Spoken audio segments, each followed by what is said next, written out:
It has been well said that Buddhism is Hinduism stripped for export. You see, Hinduism is a way of life that goes far, far beyond what we in the West call religion. It involves cookery, everyday family life, house building, just everything. It's the whole Hindu way of life. And so you can't export it, just as you can't export Shinto from Japan.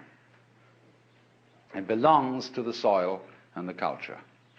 But there are essential elements in it that can be transmitted outside the culture of India. And Buddhism was one of the ways of doing just that.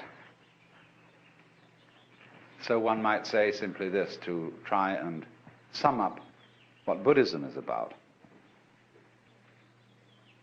The word Buddha is derived from the root Budh in Sanskrit, B-U-D-H, which means to be awake. So the Buddha is the awakened man, the man who woke up. What does he wake up from? Obviously a dream. And what kind of a dream is this? Well, I would call it a state of hypnosis. And this state of hypnosis, although I'm using hypnosis in a rather archaic sense of the word, is a state of being entranced, spellbound, fascinated, and this is called in Sanskrit avidya. A-V-I-D-Y-A. Vidya is knowledge in Sanskrit.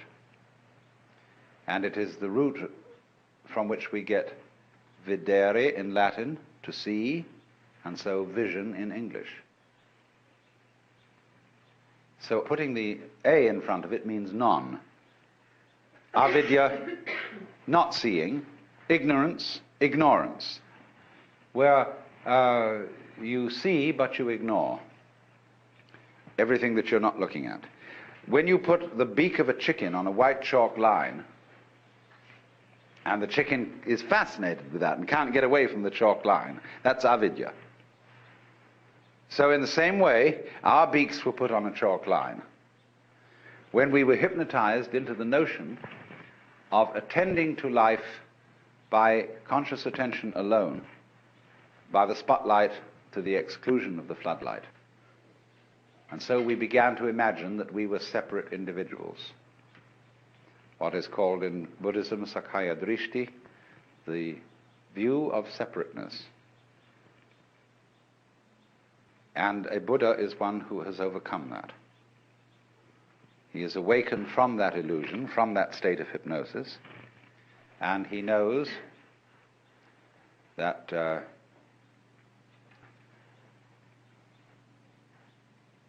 well, I can't put what he knows in any positive terms. This is the special thing about Buddhism. Everything in Buddhism sounds negative. Let's put it this way.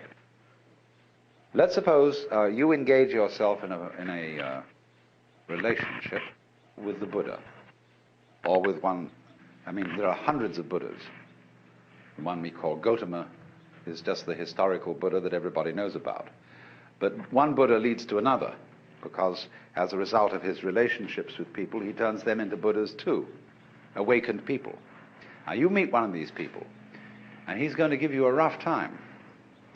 But one of the Buddhas running around these days is Krishnamurti. And Krishnamurti absolutely destroys everybody's religion. Why do you believe this? Why are you hanging on to that? Why do you want to insist that this idea is so? See?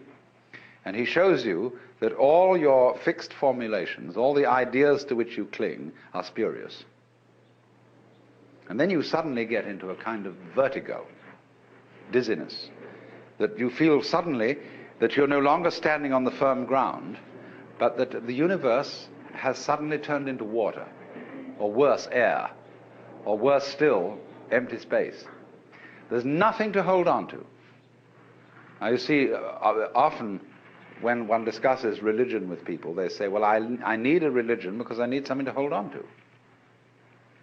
Well, that's the way not to use a religion.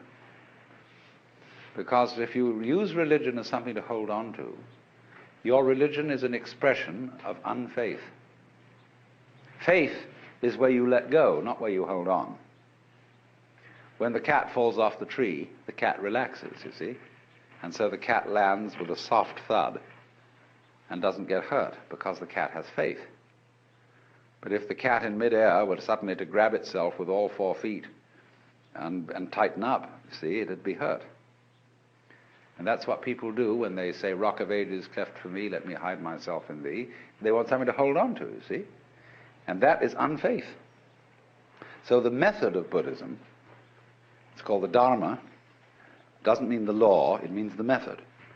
The method is to knock the stuffing out of you, to take away everything to which you cling, to cleanse you completely of all beliefs, all ideas, all concepts of what life is about, so that you are completely let go. So Buddhism has no doctrines at all that you have to believe in. I don't care what background you come from, whether you're a Roman Catholic or at one extreme or a logical positivist at the other. Both are clinging to something, you see? And so the method of Buddhism is to knock out the underpinnings and say, well, not only do we not believe in anything, we don't even believe in not believing in anything.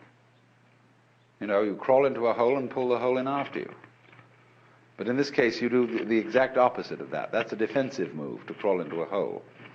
In this way, you crawl into great space and then pull the space out after you.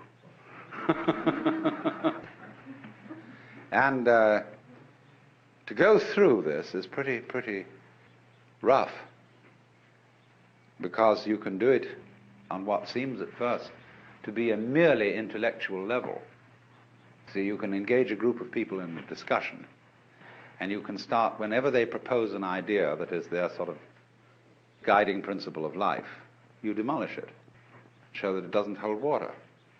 And step by step you unearth, by talking with them, what are the fundamental ideas they're operating on. Everybody is.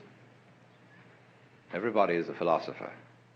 Everybody has metaphysics, although they may not know what it is, because they've never examined it. But by this method you bring it out, and you demolish it. And this suddenly, what seemed like a very nice intellectual discussion, turns into sheer murder. People get really anxious. They develop all the trembles and the symptoms of extreme anxiety. And so they finally say to the guru, the teacher, well, heaven's sakes, what do you believe in? He says, I'm not proposing anything. I didn't set anything up. Well, how do you navigate? How do you exist? This is what's the problem. Because you see, what we're moving from, as I suggested a moment ago, we're moving from a state of affairs where we're accustomed to navigation on land to a state of affairs where we're in the water. And this is very critical for today, because the impact of modern science on Western culture has been very similar to this. In Christianity, we sing hymns like How Firm a Foundation and Rock of Ages, Ein fester Burg, a mighty fortress is our God. We've something to stand on. The church's one foundation is Jesus Christ her Lord, you know. And it's this firm thing. All right, suddenly all that disappears or becomes implausible. And we find ourselves swimming or sinking. Now, when you find that you're living in the midst of the universe of relativity, well, there's nothing you can hold on to. You've got to learn how to swim. And to swim, you've got to relax and stop grabbing. So this is what Buddhism does. When it says it's the art of let go, of non-attachment. Non-attachment doesn't mean that you lose your appetite for dinner. It means simply that you stop grabbing. You get rid of stickiness. Stickiness in the sense of, for example, when a wheel has an axle that's too tight and it sticks. You want to loosen it up a bit. You don't want it too loose. You don't want it floppy. Like a lot of people, when you tell them to relax, they become like a limp rag. It's not relaxing. Relaxing is having still tone. But it's a middle way. So this is entirely what Buddhism is about. It's about learning, for example, if I may put it in a vivid way, when you were born, you were kicked off a precipice. And there's nothing that can stop you falling. And although there are a lot of rocks falling with you, with trees growing on them and all sorts of things like that, you can cling to one of those rocks, if you like, as it goes down with you for safety. But it's not safe. Nothing is safe. Everything is falling apart. Everything is in a state of change. And there's no way of stopping it.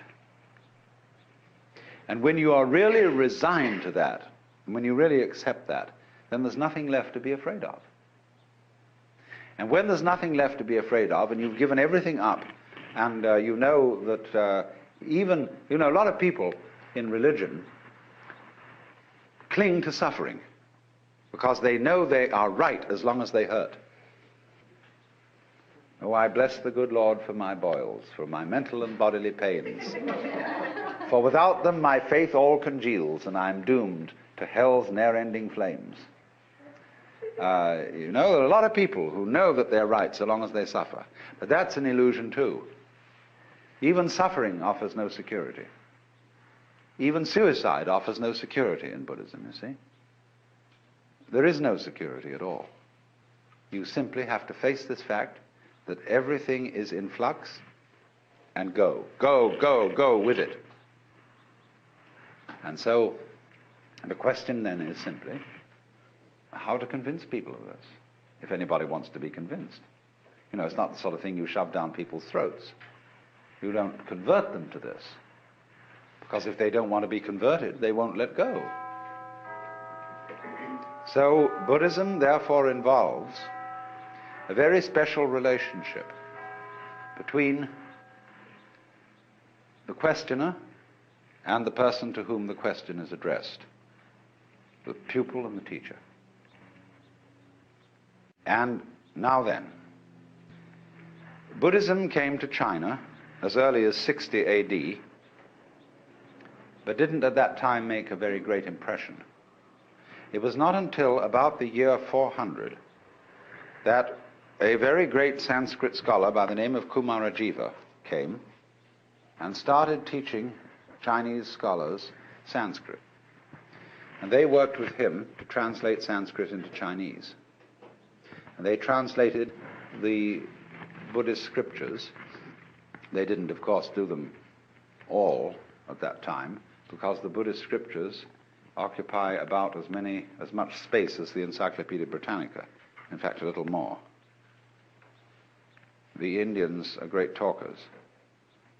Well, anyway, they found that when they translate this into Chinese, you had to find equivalent Chinese words for the Sanskrit ideas, and they found these from the Taoist philosophy. Well, slowly then, Indian attitudes began to be modified by Chinese attitudes, because the Chinese read into these translations Taoist meanings, so things got a little altered. Now here came the alteration that is crucial. First of all, in Indian Buddhism there's very little humor. But Chinese life is full of humor. The greatest philosopher of China, Zhuangzi, is the only philosopher who is, I think, in the whole world, who is profoundly humorous. There's a book in the Modern Library, published by Random House, called The Wisdom of Lao Tzu. And this is translated by Lin Yutang, and he includes, along with the translation of Lao Tzu, huge sections of Zhuangzi. And this is absolutely fascinating because of the humor of it. Indian Buddhism had very little humor. Some, yes, but very little.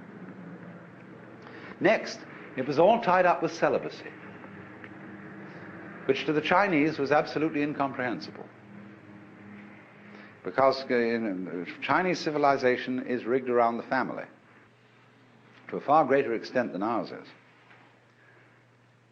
which is saying something. And they just couldn't see any point or any wisdom in celibacy. When Buddhism came to China, it still retained a certain element of celibacy, but for different reasons than Hindu. The Chinese way of celibacy is not that sex is naughty, but it's terribly convenient not to have a wife.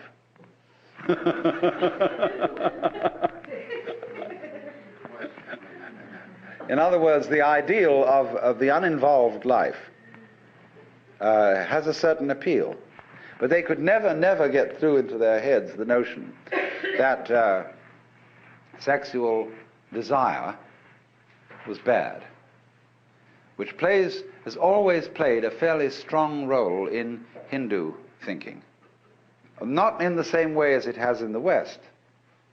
The Hindus don't have a guilt take on it. But they think that it dissipates your spiritual energies.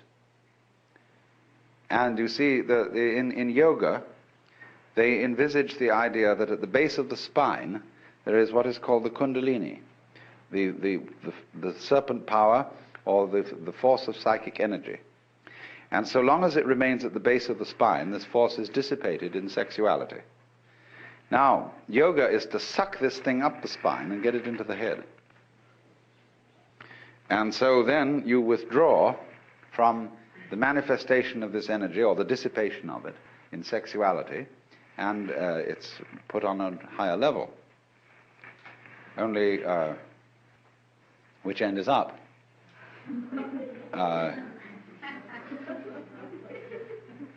You can do it the other way too. They have what's called the right-hand way of doing it and the left-hand way of doing it. I'm not going to go into that now.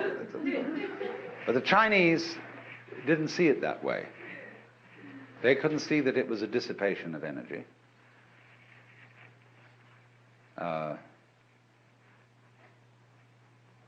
So what they wanted to aim at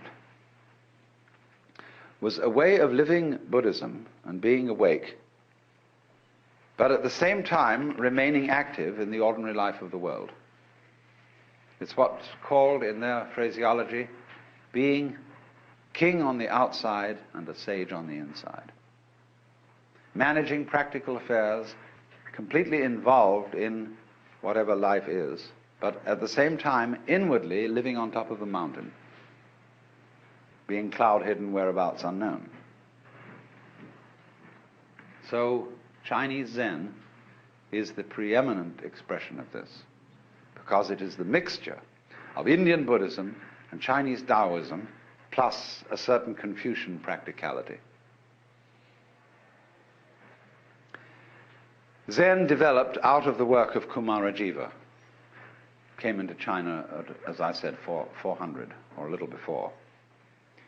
He had two disciples who began to work on Buddhism from a Taoist point of view, and they were actually the originators of Zen. Then apparently, about shortly before 500, as the dates now check out, another Indian came to China whose name was Bodhidharma. And Bodhidharma was the person who touched off Zen as a specific movement. Bodhidharma had a pupil by the name of Eka, Huike in Chinese. Eka is Japanese pronunciation, like Zen is the Japanese pronunciation of the Chinese Chun. And the story is that when Eka came to Bodhidharma, Bodhidharma refused to accept him as a student. All Zen masters do this. They reject you. And this stimulates you, you see, to come back stronger. If you're going to learn at all. And Ekar came back stronger and stronger and stronger, and Bodhidharma resisted him stronger and stronger, and finally he cut off his left arm and presented it to Bodhidharma. He said, look, here's my left arm given to you as a token that nothing in the world matters to me except to find out what you're all about. All right, he said, what do you want to know? Ekar said, I have no peace of mind. Please pacify my mind. In Chinese, mind is this word pronounced shin, and shin is here. Shin is the heart mind, it's the psychic center. And so Bodhidharma said, bring out your shin here before me and I will pacify it. Ekar said, when I look for it, I can't find it.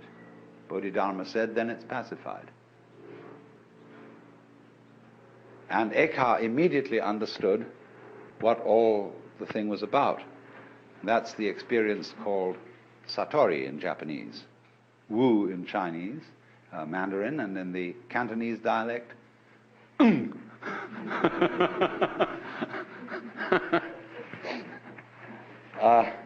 it's just what we call in our modern psychological jargon the aha phenomenon. The aha phenomenon. Aha! Now I see.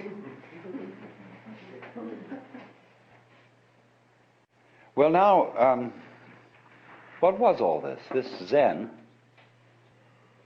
is a translation of the Sanskrit word jhana.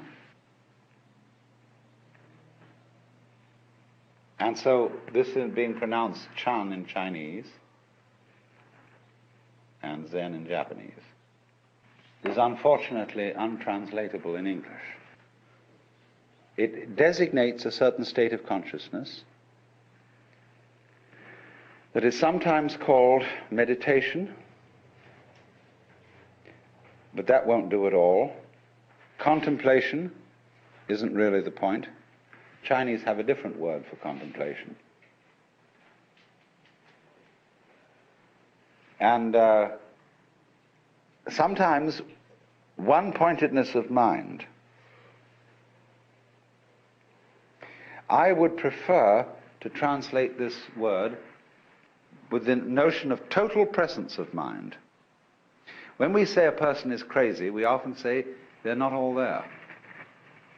Now go to the opposite of that and visualize a person who is completely there, or who is completely here. A person who lives totally and absolutely now. That doesn't mean he's incapable of thinking about the past or the future, because thoughts about the past and about the future are included in the present. You have them now. But imagine the kind of person who is not distracted, who when he talks to you, it really gives you his whole being, who doesn't, as it were, look over your shoulder and wander off to something else. Somebody who, first of all, he's completely here, and he's so much here that you can't phase him. Now, this idea of phasing is crucial in Zen. You see, I referred a moment ago to attachment, that Buddhism is living free from attachments. And I made the point that this is not abandoning a sense of a good appetite for dinner, but it's stopping sticking. In psychological jargon, you don't block. A mind of no hesitation, it's sometimes called. In Chinese, the phrase mo zhi chu is used, of going straight ahead. So supposing somebody walks up to you on the street and says, "Are you saved?" Now, most of us who are intelligent people feel embarrassed by such a question.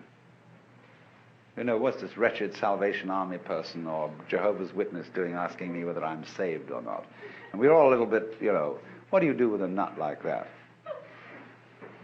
So, but as in Zen, this is a perfect moment to respond, see?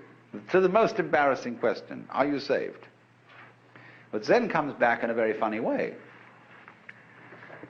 In Zen, one doesn't give philosophical answers to a question like that.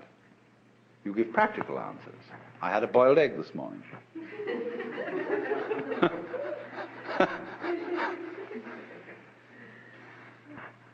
Because whenever you are asked about matters sacred, theoretical and philosophical, you answer in terms of things earthy and practical.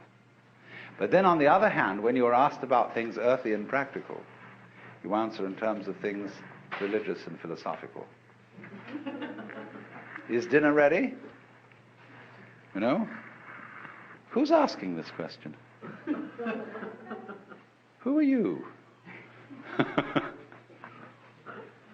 So, this is then the flavor of Zen, is, you know, Bodhidharma is supposed to have meditated so long that his legs fell off. And he's usually drawn this way, something like this anyway.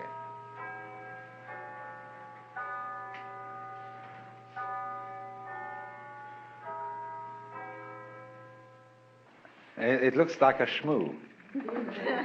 But in Japan, you buy these toys that are darumas, and they are so weighted in here that you can never knock them over. You can bat it on the floor, bat it this way, bat it that way, but it always comes up again.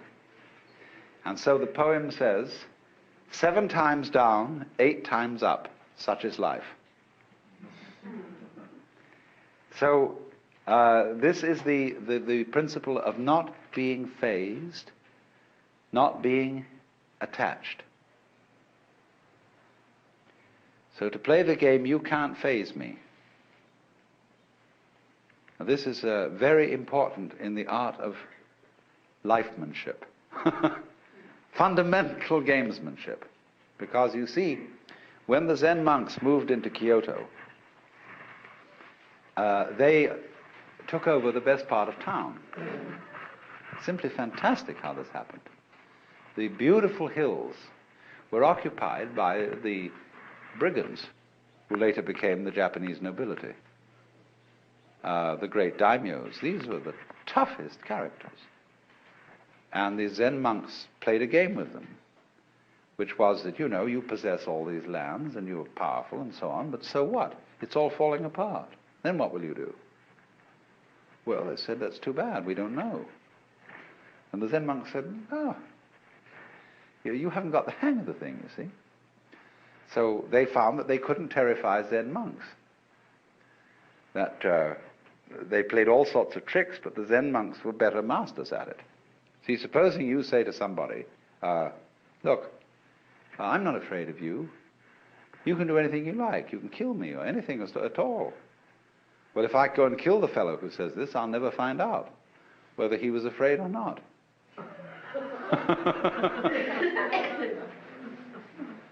So they outfaced these people and said, we have a secret, you see, that you don't have. And we'll teach your servitors to be great warriors, because they'll learn the secret too, and they won't be afraid of anything. And this is what they did.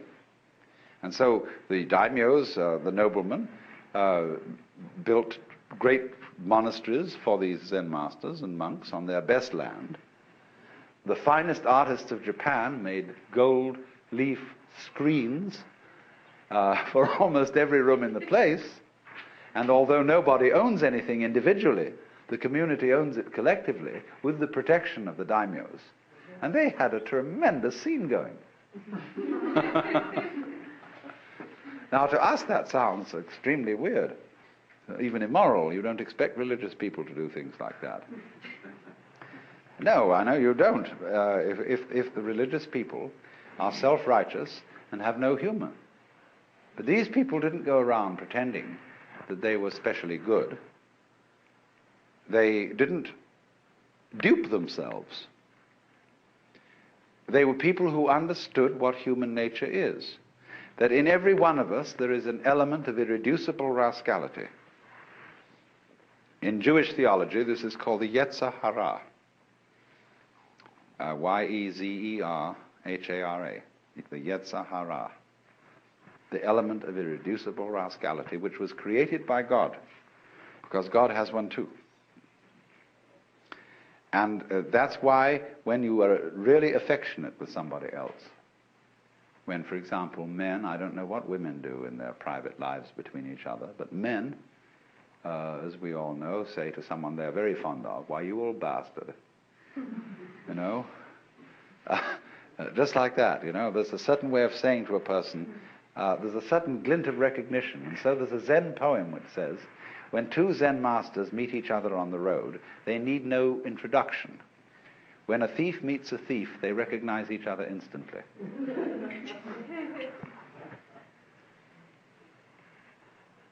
And this goes back, you see, again into the heart of Chinese philosophy, that human nature is considered to be basically good. And even the rascally elements of it are good. They are the sort of salt in the human stew. There has to be this little thing that human passions and that the natural contentiousness and greed or whatever that we have is an essential element in our makeup. And that when people lose sight of that, they go mad. Nothing, for example, is more dangerous than a saint. That is to say, an unconscious saint who thinks that he is right and who endeavors to live an absolutely pure life and to eliminate all selfish thoughts. Somebody who undertakes that task is going to be a menace to all around, because he loses his humor. He loses his real humility, which is knowing that after all, since we're humans, we have certain needs. We need to eat, we need sex, we need this, that, and the other. And this sort of has a quality of humor to it. And so this is why in Zen art, the sages are always drawn to look a little bit like bums. You know that Putai, or Hote as he's called, what's called the laughing Buddha, the fat Buddha with an immense belly, and carrying around an enormous bag of rubbish, into which he indiscriminately puts anything he finds around and then gives it away to children. This is the sort of type which the Chinese call the old rogue. And the old rogue, as a type of the poet, sage, monk, and scholar, you see, is greatly admired. He's the non-violent brigand,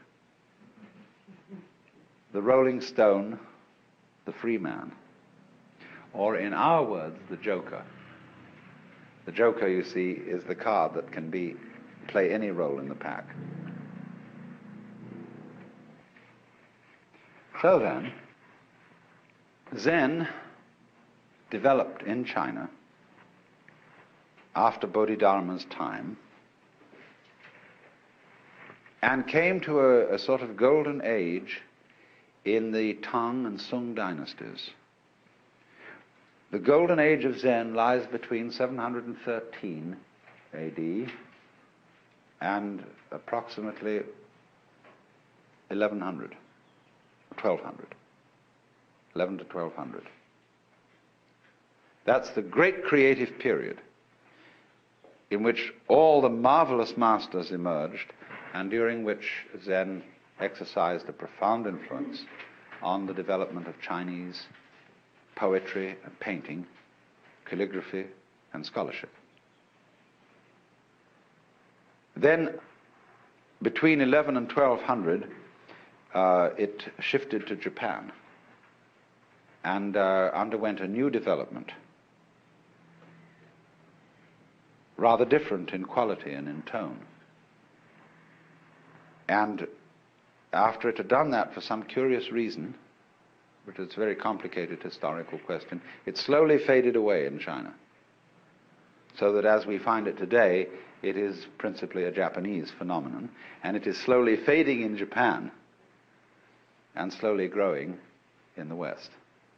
It's a very funny thing. Now then, let me indicate what Zen training, what its method is. How does it work? I said before, what is involved is a dialogue, an interchange between two people. One who's defined himself as a student and has therefore defined the other as the teacher. There is no teacher until a student arrives, no problem until a question is raised. So students create teachers. If you ask a question, you get 30 blows with a stick. If you don't ask a question, you get 30 blows with a stick. Because you put yourself in statu pupillari. You've defined yourself as having a problem. Now, nobody really has a problem, but the Maya, the game of life, is to pretend that you do. Going back to fundamental Hinduism, the Godhead, or the Self, pretends it's all of us, and so gets lost, and so has a ball, and dreams all this goings on. So when you're on your way out from the dream, it suddenly occurs to you that you have a problem. Life is suffering. You would like to get out of this. So one such student went to a Zen master and he said, "We have to dress and eat every day. And how do we get out of all that?" In other words, you might ask the question in this way.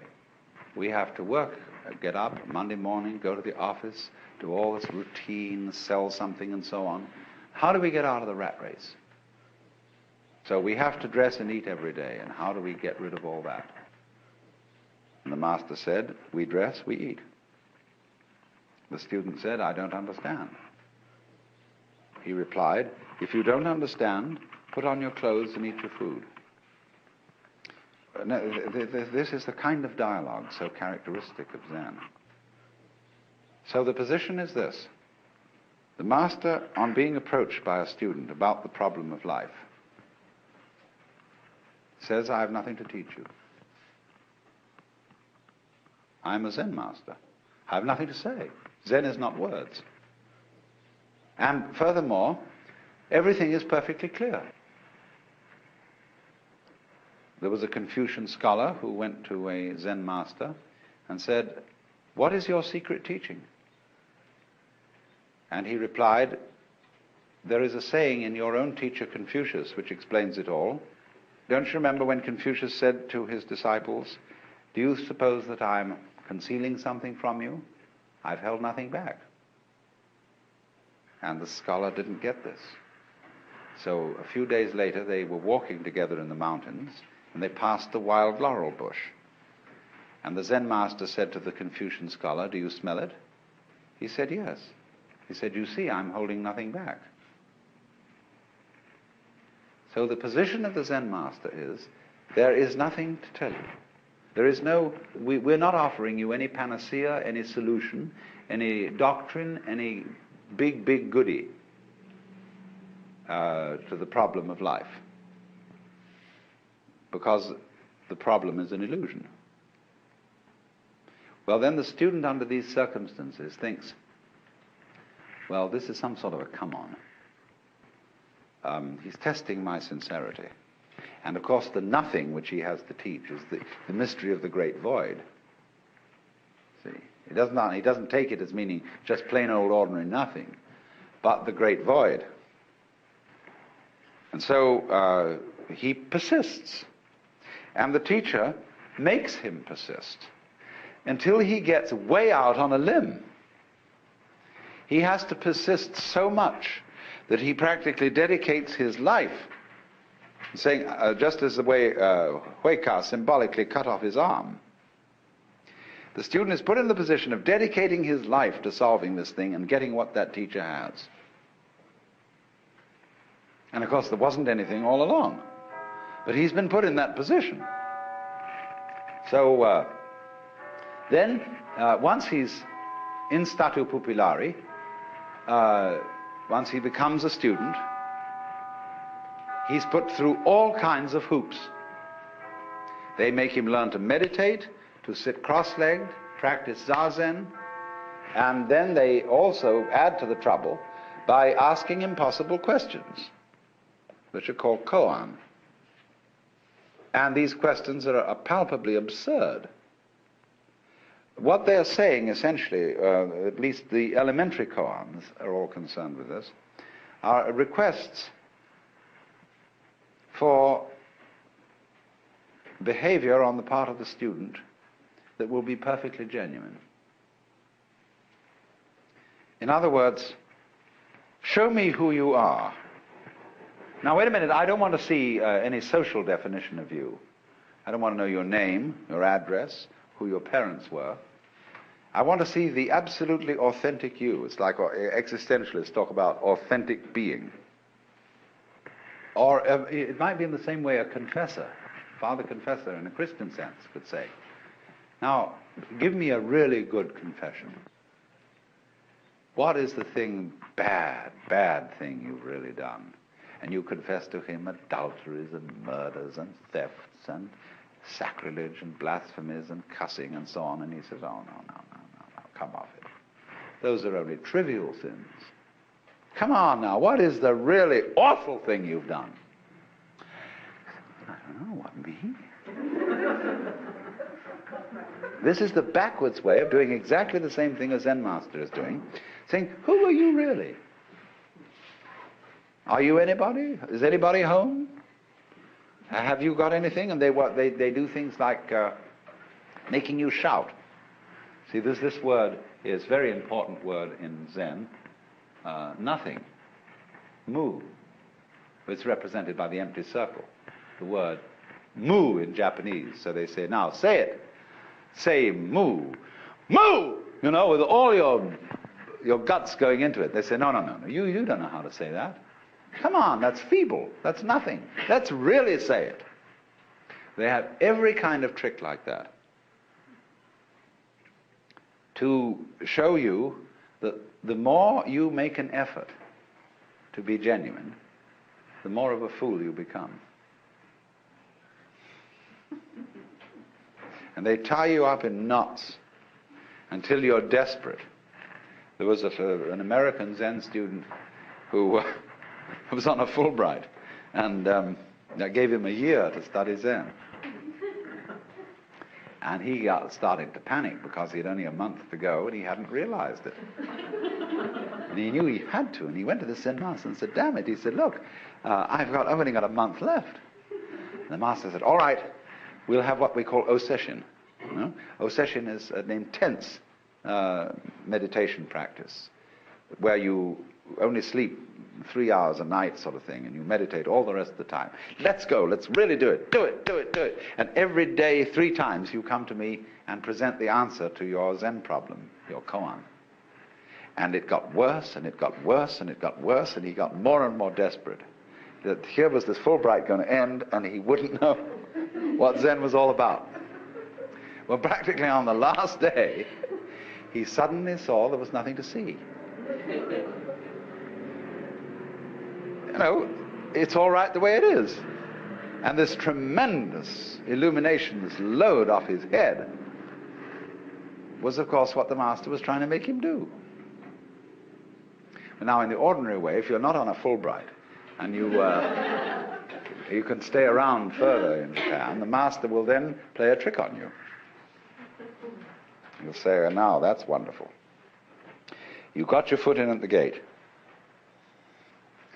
You realize there's nothing to realize. You realize the void. There's nothing to cling to, you see. There are no barriers, no blocks in any direction. It's all transparent. But that is just the beginning. And it's all a necessity now for you to discipline yourself much harder, to make great efforts, really to get through. So, what are you going to do about that? The student may say, well, I don't know. I've had enough. I think I've realized what it's all about. And he goes away. Sometime later, he begins to worry. Because, you see, the great emotional relief of this insight begins to wear off. And life begins to look ordinary again. And so he thought, maybe I did miss something. And that was a very good master I went to. and I better go back. So back he goes. And the teacher comes on very, very tough and says, no, you're no good. You didn't stick with it. Why should I take you back? Oh, Master, I'm so sorry. I didn't realize I was young and inexperienced, and now I've come to my senses. So the teacher finally says, all right, you're on probation. So again, he starts another koan. And this one comes in from a completely different point of view. And he's got others that come from this way, and from this way, and from this way, and from this way. And the point is always, so long as I can beguile you as a teacher into thinking there's something you can get, you need to study with me. When I can no longer fool you into thinking that there's something to get out of life, you'll know that you're life. You don't get something out of it, you're it.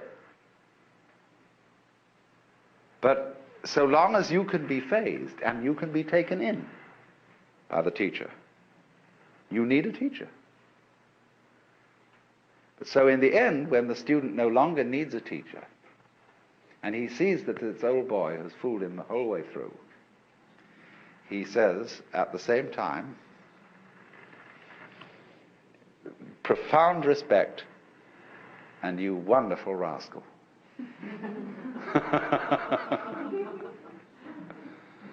There's a very strange thing in I've poked around a good deal lately in Japan among American Zen students to find out what's going on.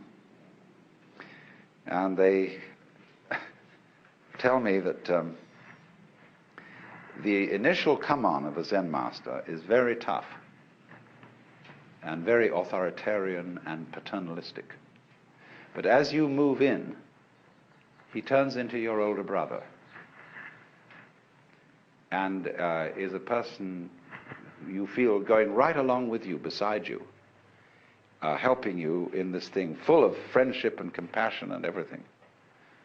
But occasionally he will suddenly turn and bring on the authoritarian stuff. But they do it in a very strange way. There was a Zen master who on a Saturday morning, when he should have been woken up at 8 o'clock, was woken up at 7, or whatever the time was. No, he should have been woken up at 8 on Saturdays and 7 on weekdays.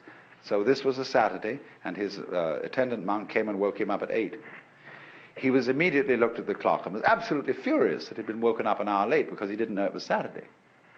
So he struck out at this monk in a rage. And the monk said, "Master, but it's Saturday." He said, "Oh." Anger disappeared, absolutely serene, no apologies.